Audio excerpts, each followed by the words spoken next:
Psychology is made up of two words, from the word psych, which is a Greek word which means the mind, the soul, or the spirit. Ology means any science or theory. And the difference between philosophy and psychology is that philosophy is the seeking of wisdom or knowledge, to seek wisdom or knowledge. One of the great philosophers, Aristotle, said this over 2,000 years ago. He said, that in the soul, which is called the mind, and by mind, I mean that whereby the soul thinks and judges, is, before it thinks, not actually any real thing. And it is for this reason that it cannot be regarded as being blended with the body. That in the soul, which is called the mind, is, before it thinks, not actually any real thing. Does that sound odd? Does that sound peculiar? We've got two aspects there. He's talking about the soul,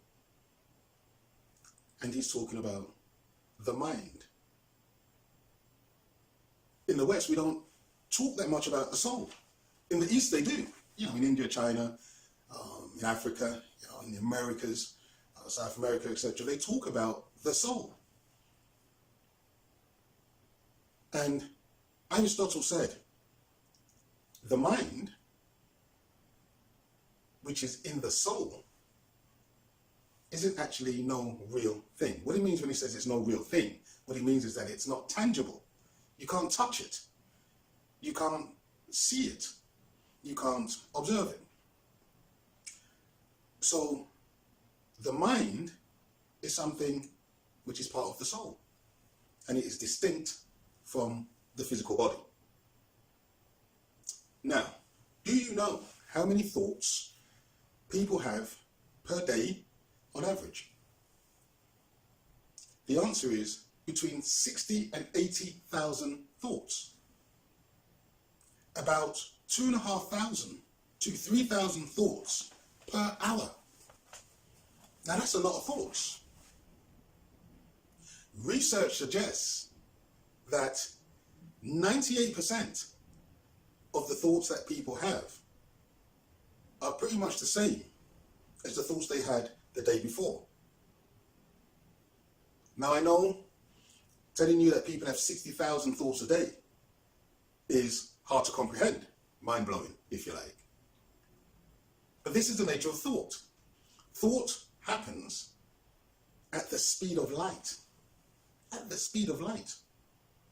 You can have a thought and think of something in an instant, and that thing you thought of could encapsulate a paragraph or a storyline or a sentence, but it happens just like that. So, people have many, many thoughts, tens of thousands of thoughts per day. And a lot of what they're thinking is the same things over and over and over again. But what I want to do is just give you a little tip.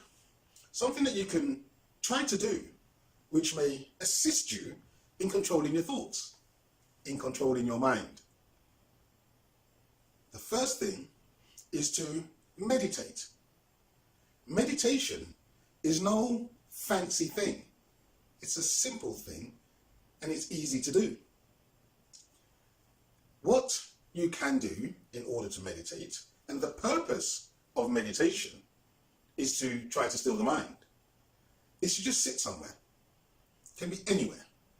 Preferably somewhere which is quiet, where you don't have too much external stimuli. And you sit and you breathe.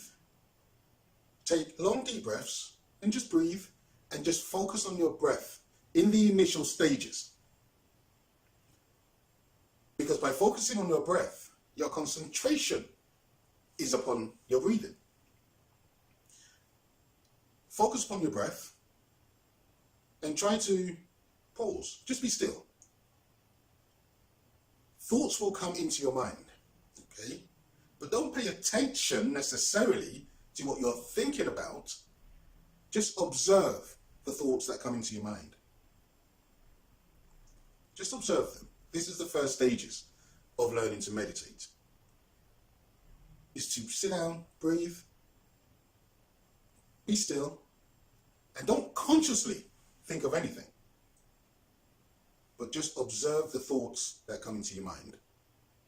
And this is the first step in meditation in order to take control of your mind. And this is what they call mindfulness.